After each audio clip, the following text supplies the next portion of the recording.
Klubu K4 je uspelo preživeti 2 desetletji na ljubljanski klubski sceni. Komentar dneva: Špela Verbič Miklič. Legendarni ljubljanski klub K4 bo 19. septembra v Ljubljanskih Križankah obeležil začetek svoje jubilejne 20. sezone s festivalom Utrip. Seveda pa se bo dogajanje nadaljevalo tudi kasneje v samem klubu K4. Pripravili smo torej 12 ur dogajanja od 6. popoldne do 6. zjutraj. Pa gremo najprej kar v Križanke, kjer bodo glavne zvezde večera Bonobo s svojim 8-članskim bendom. Bonobo, seveda eden festivalskih ljubljencev svetovnih odrov na področju počasnejše jazz elektronike. Bil je kot DJ tudi gost v klubu K4, mislim, da pred kakšnima 2 letoma.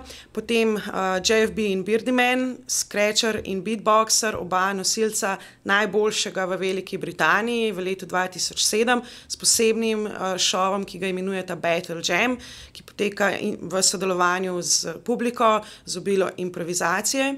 Tukaj je seveda potrebno poudariti še 4. državno prvenstvo v freestyle rapanju, enega verjetno pomembnejših dogodkov na raperski sceni, iz katerega so izšli oziroma ki je izstrelil na sceno tudi imena, ki jih danes vsi poznamo, kot so Zlatko, Trkaj, Antoko. In seveda potem v predverju Križank tudi ne bo dolg čas, tam bo potekal mednarodni breakerski obračun B-Boy Utrip z domačimi in tujimi ekipami. Potem DJ Mihael Fakeš s svojim setom mešanica, intenzivna, eklektična, in pa Razo Hara z live act nastopom, v katerem vse počne sam, inštrumenti poje, njegov glas pa je mešanca Princa in Beka, tako da zanimiva zadeva za poslušati in za gledati. Tudi inštalacija street art ekipe Zeg Crew, njen naslov je Delovni naslov.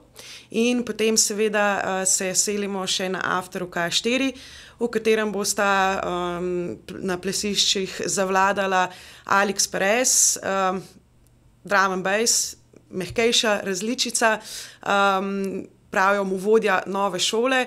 Na drugem floru pa Alex Bark iz kolektiva Jazza Nova, ki ga verjetno ni potrebno posebej predstavljati, inovatorji na področju new jazza in acid jazza.